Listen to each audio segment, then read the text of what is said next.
Hello students, welcome back. Sorry for the inconvenience that yesterday I was not able to post my lecture, but today we will cover up our both lectures. So from today we are going to start with our new chapter, but before going to the new chapter I would like to discuss all the basic concepts which we have covered in last few videos, like the concept of cell, components of the cell, then chemicals which are involved in a life, what is DNA, what is chromosome, what exactly is a cell cycle, or how there is a regeneration or there is a formation of a new cells in a life. So one by one we will take a brief of all the concepts and then we will move forward. So firstly, what exactly is a basics of life? So these basics of life include firstly cell, second one components of cell. Components of cell in the sense plasma membrane, cell wall, cytoplasm, cell organelles, nucleus and some other parts. Then nucleic acids or genetic material. Next one is concept of permeability, followed by next concept was cell division, etc. So firstly, as we have discussed, cell is the basic unit of life.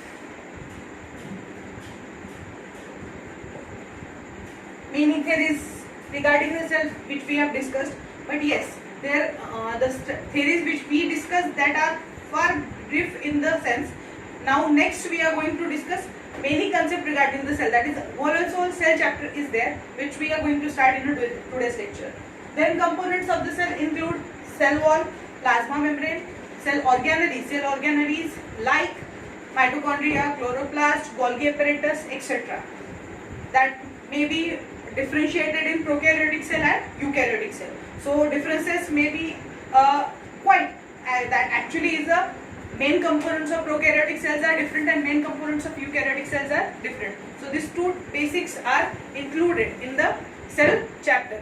So that we are going to discuss in detail. Next is the nucleic acid. Nucleic acids are of two types. First one is a DNA and second one is RNA, which is also known as genetic material. DNA is present in most of the living organism and RNA is present in few living organism, few in the sense 0.01%. Permeability is the concept of ability of the cell to give entry or exit to any component. So that is also very important in regarding permeability. Cell may be impermeable, may be semi-permeable, may be selectively permeable or may be freely permeable. But impermeable and freely permeable cells are generally absent because that may cause damage to the cell. Semi-permeable and selective permeability nature is available in cell wall and plasma membrane. Regarding that, there is a concept of diffusion and osmosis which we have discussed. And last was the cell division. Cell division is nothing but the formation of the new cells from previous or parental cells. So this cell division includes two basic types of division. First one is a mitosis and second one is meiosis. Mitosis is responsible for formation of a same kind of cell. For example, if there is an injury to the skin surface, only skin cells will be replaced and the cells will be of same kind. It will never happen skin cells will be replaced with the brain cells or lung cells. Skin cell will be always replaced with the skin cells only. So the formation of same kind of cell is the process of mitosis. But formation of some different kind of cell, that is the process of a meiosis, which is nothing but the concept of ploidy. Generally, cell should be naturally, to maintain the proper nature of the cell should be 2n, that is diploid. And this formation of diploid cell from diploid cell is caused by mitosis process. But if there is a formation of a haploid cell, haploid is n. So these haploid cells are produced by the process of meiosis. Meiosis only occurs in the reproductive organs at the time of reproduction. So meiosis is responsible for formation of a new generation.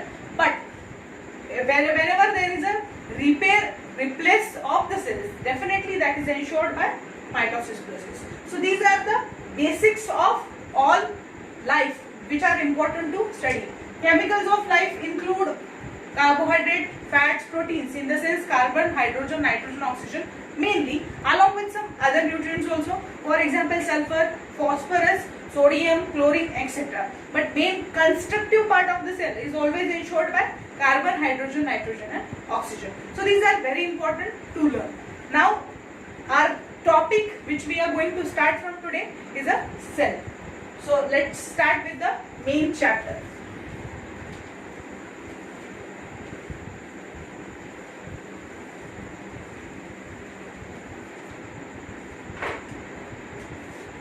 So the chapter is cell, the unit of life. Already we have discussed why cell is called as unit of life, because cell is a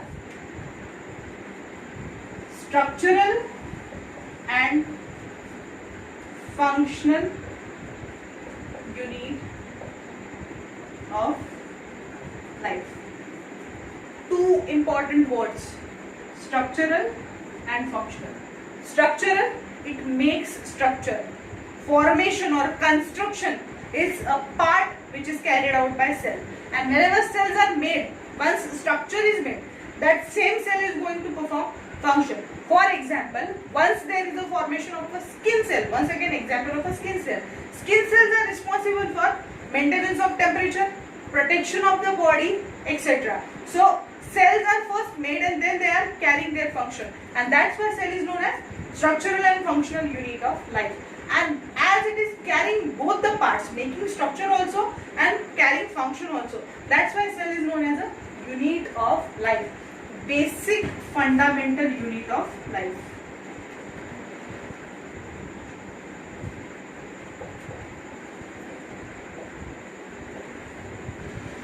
Basic fundamental unit of life. So life survival is ensured by a cell. Theories regarding cells or discovery of a cell.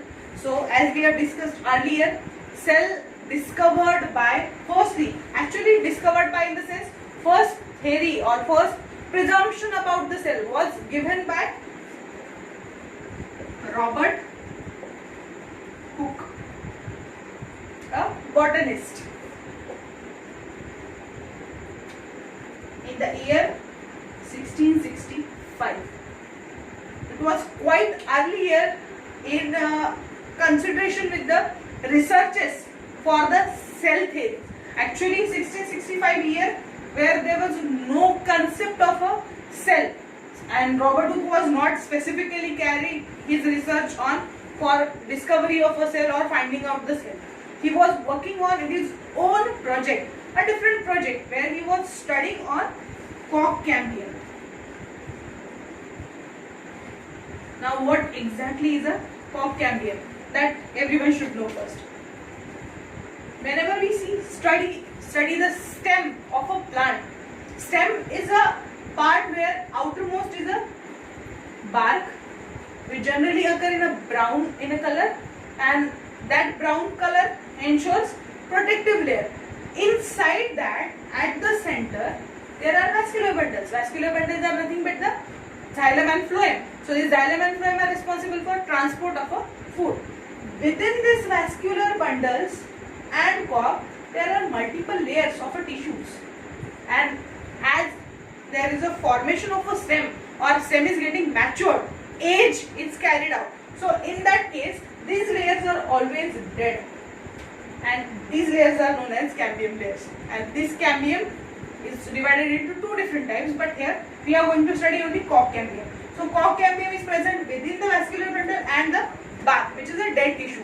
So Robert Hooke was studying on this cork cambium cells which are dead, and he modified or he made his own microscope, which is known as a compound microscope.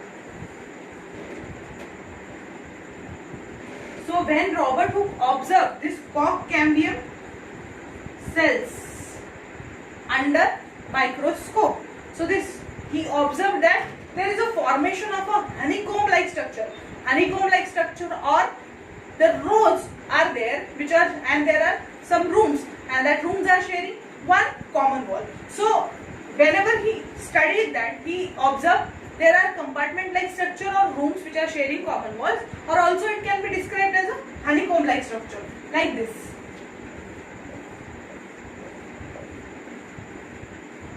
So this is a one compartment or one room which is sharing common wall at the both sides. So these are known as compartment-like structure, and in Greek there is a word cellula.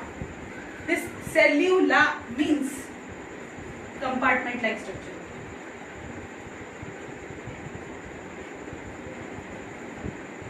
So according to word cellula, Robert Hooke modified it and called it as a cell. This is how cell word is discovered or cell word is used. So this cell is discovered by Robert Hooke in the year 1665 while studying on the cork cambium cells by the use of compound microscope, and this cell word is obtained from Greek word cellula, which means compartment-like structure. But as I earlier said, the year 1665 was quite earlier in comparison with the researches in specifically biology subject. So in that year, this theory was denied by everyone because there were no proper evidences for the proving of this particular theory. That's why this complete concept was denied. It is not accepted, and even after putting up this theory, after 150 years, same concept was given by different scientists. But within that period, within this 150 years, there were no studies on cell or no research on the cell carried out. Then early in the year 1810 to 1890, that is early in the 18th century. So this was concept of Robert Hooke. But as the theory was denied, Robert Hooke was not got any fame or any related medals or regarding the theory, whatever it is. So after 150 years of the Robert Hooke's theory,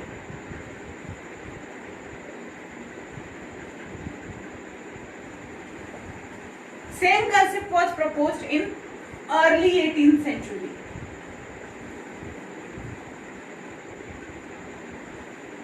By two different scientists which were living in two different countries. They studied completely differently. Their subject was just common, but as concept given by both the scientists was same. That's why theory that proposed in, and right now we are studying, that composed of names of both the scientists. So this is known as cell theory,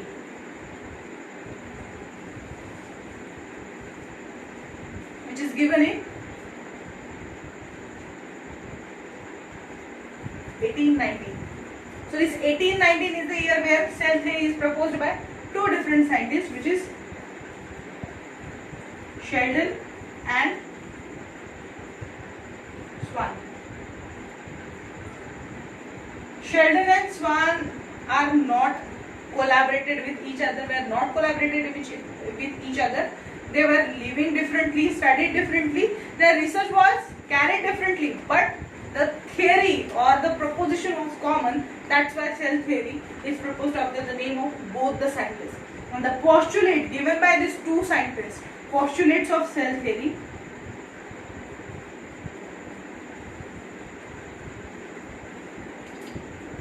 which first include cell is structural and functional unit of life, and cell may be also called as basic fundamental unit of life. This postulate was given by Sheldon and Swan, but both Sheldon and Swan were not able to explain how new cells are formed from previous cells or parental cells, and that postulate was added by third scientist, which is further added, that cell theory is modified further in the year 1839. So in that year cell theory is modified and second postulate is given in the cell theory, which explains every new cell is produced from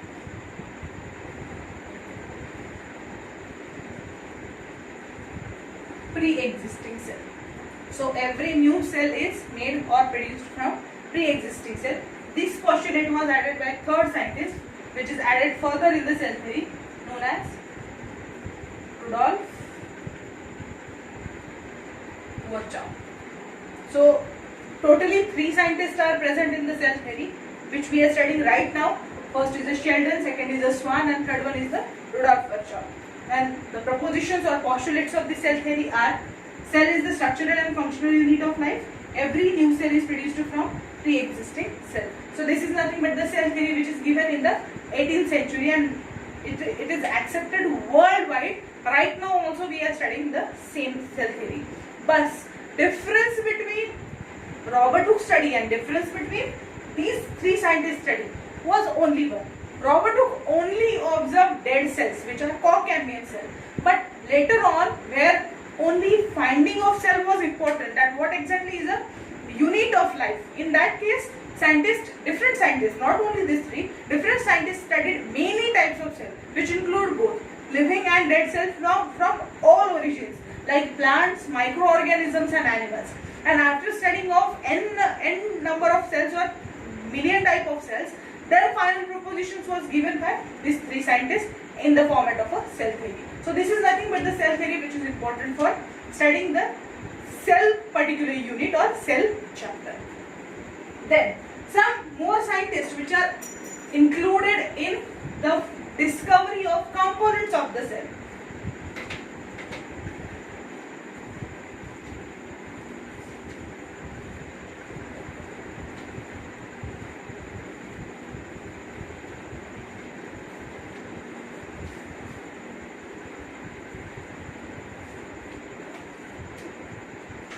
So the parts of cell which are discovered by different type of scientists. For example, nucleus. Nucleus of the cell is discovered by Robert Brown. Chromosomes term or chromosomes are discovered by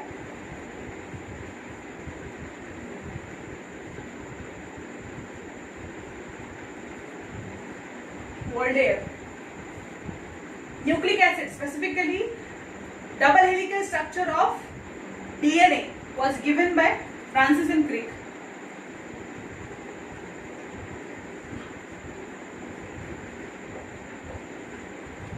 DNA structure in the sense double helical structure of DNA, which we are going to study in detail. So these are some important scientists. Golgi bodies of the cell are discovered by Camillo Golgi.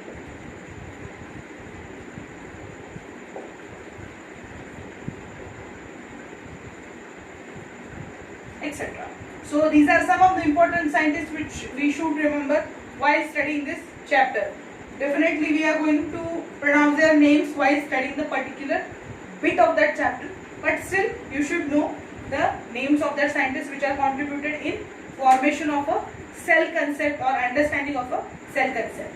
Then, as we have discussed earlier, cells can be categorized on the basis of shape, size, function, structure, number and basis of nucleus. So cells may be categorized on the basis of first one, shape. Various shapes are available. In that various shapes, some common shapes which we see in the cells. For example, spherical, oval, circular, rod shape, comma shape, vibrio, thread, star, irregular, etc. So while studying the shapes of the cell, multiple shapes are available in the cell. Actually, these are some common which we are denoting here, but this is not all. Many types or actually uncountable shapes are available in particular cells. So these are some common. For example, shape of the cell may be in a spherical, oval, circular, rod shape, comma, vibrio, thread, star or irregular, any type. This is the first basis to categorize cell. Second basis is size. Size of the cell is generally measured in micrometer. Micrometer is the unit to measure cell. Sometimes nanometer, angstrom, or sometimes millimeter. So in various shapes cells are available depending upon the once again size of the cell. So this size is basically smallest cell may be starting from 0.10 nanometer to micrometer and ranging from some centimeter. Smallest cell available in the size is known as mycoplasma. These are the types of bacteria. Actually, it can be considered in a bacterial class. So, type of bacteria which are very small in the size, and to observe this bacteria, actually to observe proper structure of this bacteria, you need electron microscope. And what exactly is electron microscope, that we will discuss. So, smallest cell available in life form is a mycoplasma, and largest cell is ostrich egg. So these two are the controversial examples of a smallest cell and a largest cell. This cell can be only observed under electron microscope, and this cell can be observed by naked eye. So these two are the differences between the size, that is ranges of the size. Now viruses are also smaller than bacteria, then plant cells, animal cells. There are multiple differences, but size is always smaller, and single cell, except ostrich egg, single cell generally cannot be seen by naked eyes. To observe cell you need microscope. Actually, to observe structure of the cell or shape of the cell you need microscope, which is not seen by a naked eye. Third basis to categorize cell is, first is the shape, second is the size, third one is a number.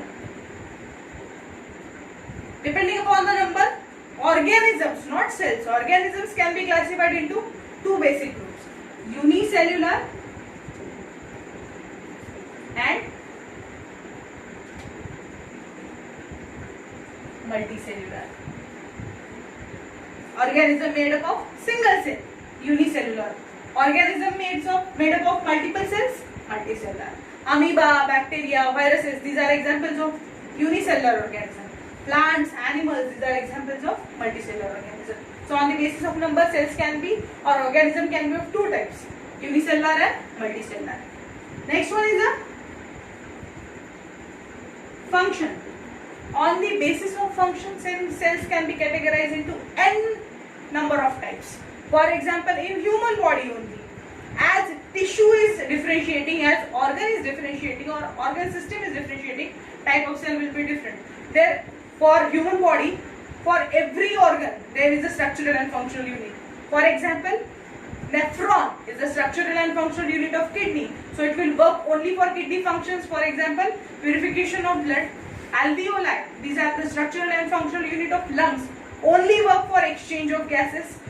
Neuron, present in the nervous system, only works for the brain functions, that is the interpretation, storage, that is memory storage, giving responses, understanding, emotions, etc. So these functions are only carried out by neurons.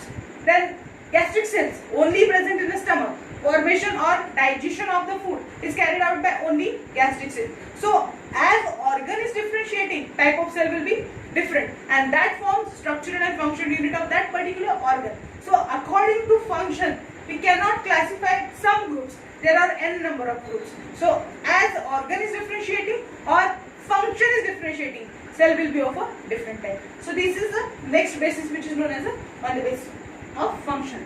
And the last basis is on the basis of nucleus.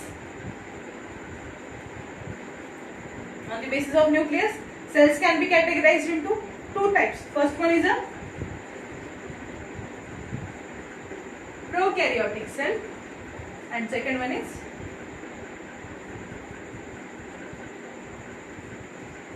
eukaryotic cell.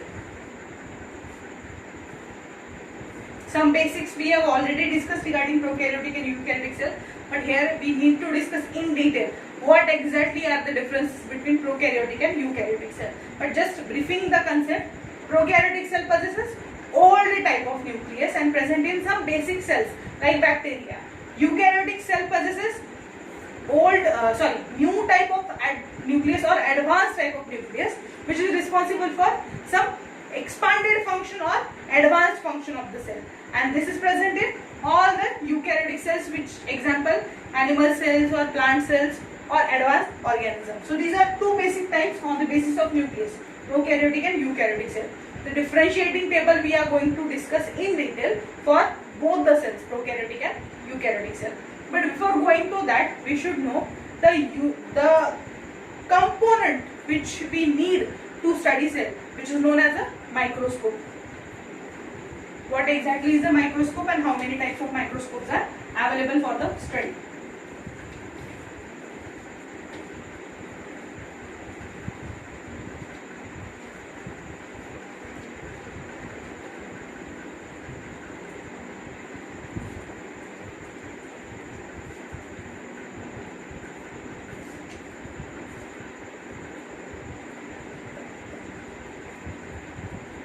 Microscope is an instrument.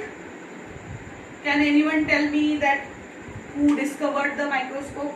So basically this concept, microscopic concept, might you have already studied in previous standard, but still I want to revise it. Microscope, that is first simple microscope, which is nothing but a plate which is consisting of a lens fitted in that plate, and that plate have a handle. So while using that handle, the lens are observed with the particular specimens which we want to study. So firstly, the simple microscope was invented by, or the simple microscopic studies was given by Antony von Leeuwenhoek. So this Antony von Leeuwenhoek invented first simple microscope, and actually by the discovery of the simple microscope, that is a simple plate-like microscope, he studied many type of cells, including all dead and live cells, which contributed in the formation of a cell theory. So this was the first scientist who actually credited with the many cell studies or observation of a cells with the help of a microscope. After Antony von Leeuwenhoek, which made a simple microscope,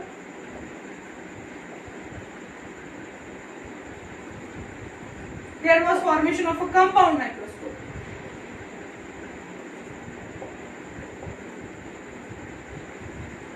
Compound microscope modified in different ways by different scientists. Simple microscope was able to observe some of the images, that is clearly surface level images we can say, because magnification power, magnification is nothing but the zooming power or widening power of that particular specimen was poor in simple microscope. That was somehow advanced in the compound microscope. Compound microscope can show you, compound microscope is nothing but the example of a light microscope which we observe or which we use in our laboratories. So power of that microscope is till 1000x. So your image may be zoomed till 1000x time, that is 1000 times. One image is zoomed in 1000 times. So this is the power of a compound microscope, which is example of a light microscope. And third very important microscope is a electron microscope. This electron microscope can widen your image more than a lakh time. Actually I am writing this figure in general. Electron microscopes are available in different categories. So general power of this electron microscope is 1 lakh time. Your image is zoomed in a lakh time. So this is the power of a microscope. Generally the cells which are quite larger in a size, that can be observed by compound microscope, which we use in a general studies. but wherever there is a smallest size of a cell, or if you want to study the inside of the organelles or insides of the genetic material, at that time you need more magnification power, and that is only provided by electron microscope. The structures like mycoplasma, viruses can be only studied by electron microscope very well, and inside of every organelle, in detail study of every organelle can be also done by use of a electron microscope. So these are the three different type of microscope: simple, compound and electron microscope. Electron microscope is not generally used by everyone. The laboratories which are only researching on the living organism and their substitutes, in that case only electron microscopic studies are followed, but compound microscope can be used anywhere. The images of bacteria or the images of a DNA which are available, the pictures which are available in the textbook, actually they are taken through the electron microscope. So these are the types of microscope which everyone should know while studying the subject biology. So these are the basics of our chapter cell. In further lecture, in next lecture, we are going to study the concept of prokaryotic and eukaryotic cell. Difference between prokaryotic and eukaryotic cell. Then prokaryotic cell in detail. What exactly is a prokaryotic cell? Components of prokaryotic cell, that is cell wall, plasma membrane, and the inside of the prokaryotic cell. So that will be our chapter, or that will be our concept of a next video. I hope till this point you are understood with the concepts. If there is any doubt or any point which you want to revise me, so just ping me in the group or you can message me directly. Thank you.